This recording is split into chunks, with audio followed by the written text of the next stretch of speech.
What's up, gamers? Welcome back to the Podblasters, where we blast your brain with knowledge. That's right, gang. This episode's gonna be extra special. Today, we're giving you a user's guide to memory. Can I get 5 big blasts? Blast, blast, blast, blast, blast. So, Greg, my bro, my homie, my brother from another mother, would you mind telling me what parts of the brain have to do with memory retrieval and storage? For shizzle, my dude, bro. Memory retrieval starts with the amygdala. Oh yeah, the amygdala. That's the part of the brain that processes emotional experiences and has inhibitory neurons in it that can flexibly shape emotional memories, influencing how we process and store information. Yeah, man, you've got it down. Another important part of the memory retrieval and storage is the hippocampus. That part of the brain of your brain, or Rooney, is essential for forming new long-term memories. It helps convert short-term memories into long-term storage, allowing us to retain information over time. During this retrieval phase, the hippocampus accesses stored information, allowing individuals to consciously recall their behaviors and experiences. This retrieval process is not linear. It can involve various neural pathways and regions of the brain, highlighting the hippocampus's role as a central hub into memory networks. That is so freaking sick. And it just reminded me of the prefrontal cortex. It is also a crucial part for short-term working memory. It helps maintain task-relevant information and is particularly important for organizing and planning based on stored memories. The prefrontal cortex's activity during encoding, particularly when thinking about the meaning of something and relating it to previous knowledge, significantly affects the memorability of the information.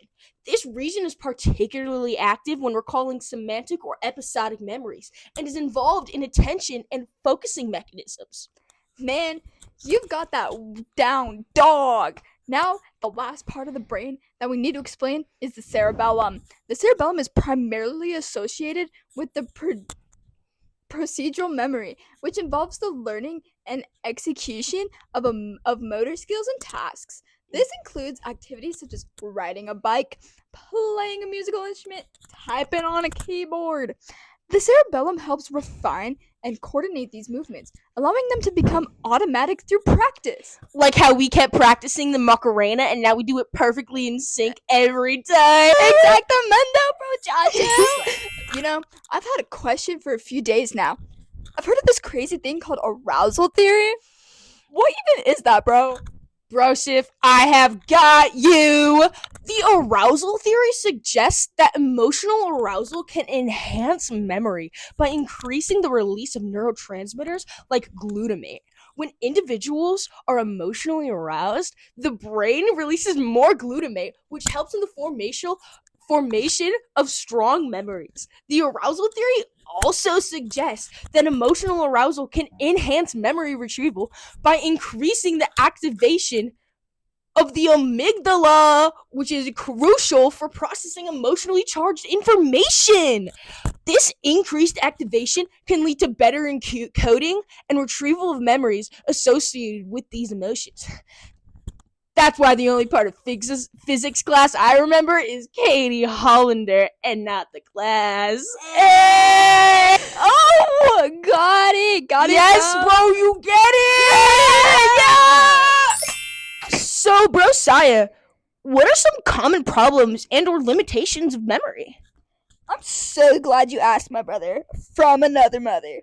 False memories, memory blocking, and misattributions are some of the most common memory issues people can have. I personally struggle with misattribution the most. That's when people recall information incorrectly or attribute memories to the wrong source. This can result in the distortion or manipulation of memories, leading to false regulations or misremembering of past events. Misattribution can occur due to the various factors, including cognitive biases, social influences, and emotional states. I struggle with this the most after Saturday night parties. Am I right, boy? Can I get 5 big blasts? Blast! Blast! Blast! Blast! Blast! I love a good big blast. Greg, you mentioned something about false memories.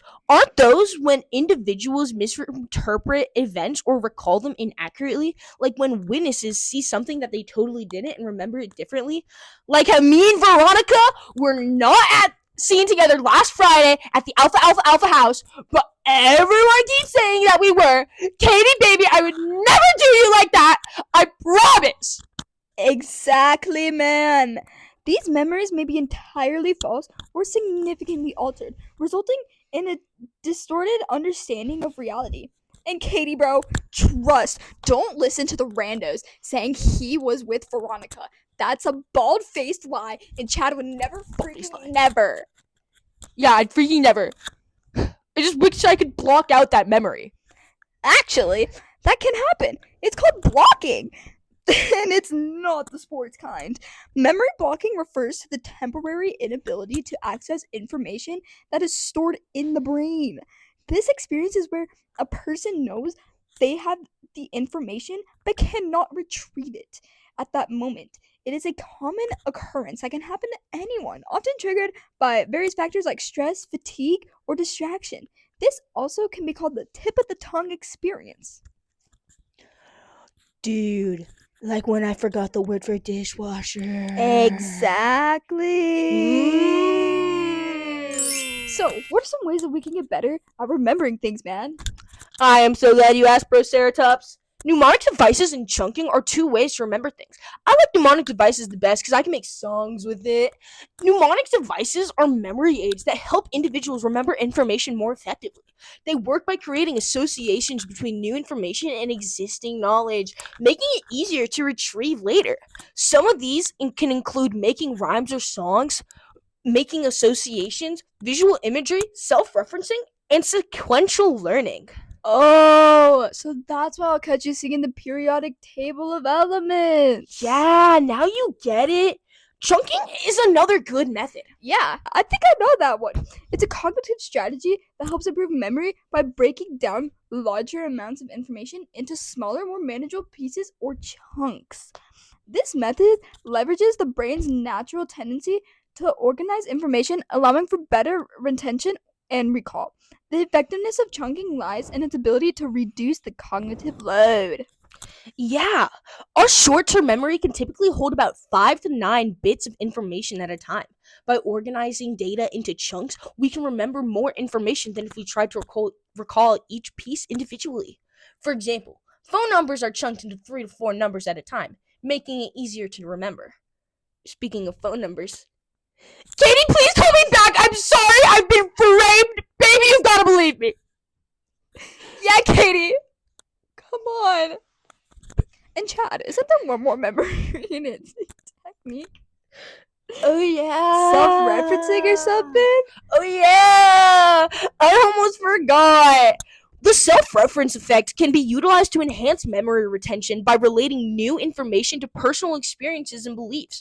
By making the information more personal and relatable to yourself, it can be easier for you to understand and remember. Because who doesn't like talking about themselves? Am I right, boys? You are so right, boy.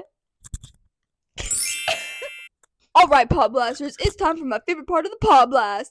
Q&A! Can I get 5 big blasts? Blast! Blast! Blast! Blast! Blast! Man, I love blasting. Chad, hit me with the first question. But this one comes from Carley, hater number 1. In what ways can understanding the parts of the brain involved in forming memories help us to improve our memory? Whoa, boy, that's a doozy, but I think I've got it. By understanding the parts of the brain and knowing how they work, you can then learn the ways those parts best work and come up with strats to use them best. Killer answer, bromania. Me next. You've got it, home slice. David Cornsweat Lover 208 says, what are some common themes / concepts regarding issues or limitations of our memory? Wow, nice and thorough. Well, as I see it, the common issue regarding memory is recalling information, not so much encoding it. You see, humans technically have infinite memory, but the issues are always finding those memories, not so much making them. Beautifully said, my compadre. Okay, here's the last question. And I think it's for the both of us.